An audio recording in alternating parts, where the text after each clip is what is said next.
মালিশ করে দিতে দাও না ভাই। আমি এক্ষুনি দিচ্ছি।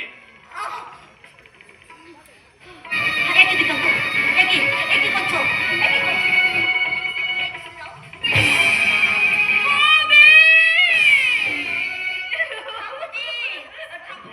তুমি এসো তো ঠাকুরজি। না না, দেখো না দিগন্ত। না না, তুমি কিছু দেখো নি, তুমি কিছু দেখো নি। দাঁড়াও বৌদি, দাঁড়াও। যেটা আমি নিজের চোখে দেখলাম সেটা সত্যি নাকি সাজানো নাটক সেটা তুমি বলে যাও বৌদি। সাজানো হলে আমার চেয়ে হয়তো বেশি খুশি কেউ হতো না। তাই তো বলছি, নিজের চোখে তুমি আজ দিগন্ত দিগন্ত আমার প্রতি যে দুর্ব্যবহারটা দেখেছো সেটা সেটা সবটা সত্যি। বৌদি বৌদি ছি ছি। আপনারা কিছুক্ষণ আগে আমাকে ভাই বলে সম্বোধন করলেন। সেই ভাই বোনের মধুর সম্পর্কের মধ্যে এমন নোংরা কলঙ্কের কালি ছিটাতে আপনার এতটুকু বিবেকে মাত্র না। থামো সাধু পুরুষ, একটু আগে যে সাধুতার পরিচয় আমি পেলাম এরপর তোমার একটা কথা বলার সাজে না। দুর্গা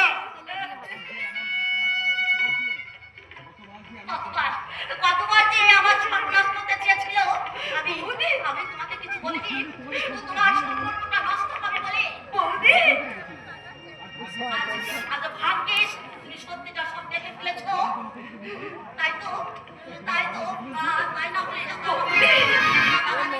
তাহলে আমি তাদের কি বলতাম? বৌদি বৌদি তুমি যেটা বলছো সেটা সত্যি। আমি আর কি সত্যি বলছো লাভলি? তুমি এসেছো, দেখো না, আমার তোমার বোনের খবর। এই এই দিগন্ত আমার কি সর্বনাশ করতে চেয়েছিল। সে সে আমার শ্লীলতা হারি করতে চেয়েছিল। বৌদি তুমি যদি এর বিহিত না করো তাহলে আজ আমি গলায় দড়ি দিয়ে মরবো। বৌদি আমি কি শুনলাম? আমার বোনকে বিয়ে করতে আসা তার হবো বোন কিনা আমার স্ত্রী শ্লীলতা হানি করেছে। ওরে দুর্গা তুই বোনকে মারিস, এখন আমি এখানে আমি জানি না, আমি জানি না, আমি কিছু বলতে পারি না। শুধু একটা কথা জেনে রাখো, আজ থেকে এই বেঈমানটাকে আমি চিনি না, চিনি না, চিনি না। এত সহজে তুমি আমাকে তুমি অস্বীকার করে নিলে দুর্গা। কোনটা সত্যি আর কোনটা মিথ্যা তা এতটুকু যাচাই করবার প্রয়োজন বুদ্ধি তুমি বোধ করলে না। বিশ্বাস কর দুর্গা, লাভলে বলবে বৌদি পুরোটাকে সাজিয়ে আমাকে ফাঁসাতে চাইছে। আমাকে বিশ্বাস করো। তুমি কি করছো দাদা? তুমি কি করছো?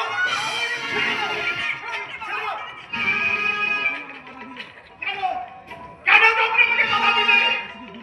শুধু দুর্গাও সর্বনাশ করে নেই, আমার স্ত্রী শ্লীলতা হানি পর্যন্ত করেছে। মিথ্যে কথা। ওই দিগন্ত তার মধ্যে ছেলে এমন কাজ করতেই পারে না।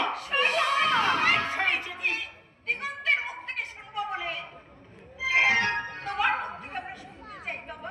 সেই জন্যই তো বৌমার মুখ থেকে সব কথা শুনেও আমরা বিশ্বাস করিনি। বলো না দিগন্ত, বলো বাবা কি হয়েছে। বলো দিগন্ত দা, বলো কি হয়েছে তুমি আমাকে বলো। তুমি আমাকে সবটা খুলে বলো, বলো বলো দিগন্ত বলো। আমার একটা কথাই আমার দুর্গা মায়ের ভাঙা জীবনটাকে চূড়া লাগাচ্ছে। তোমার একটা সত্যি কথাই এই বাড়ি থেমে যাওয়া নহবতটাকে আবার নতুন করে বাঁচিয়ে দিতে পারে দিগন্ত দা।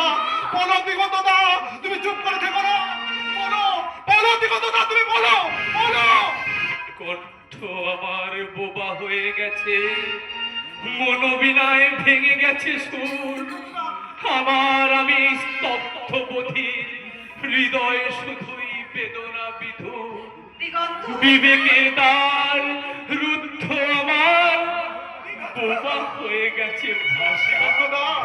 ভাগ্য বিধাতা বলতে পারো এরই নাম ভালোবাসা।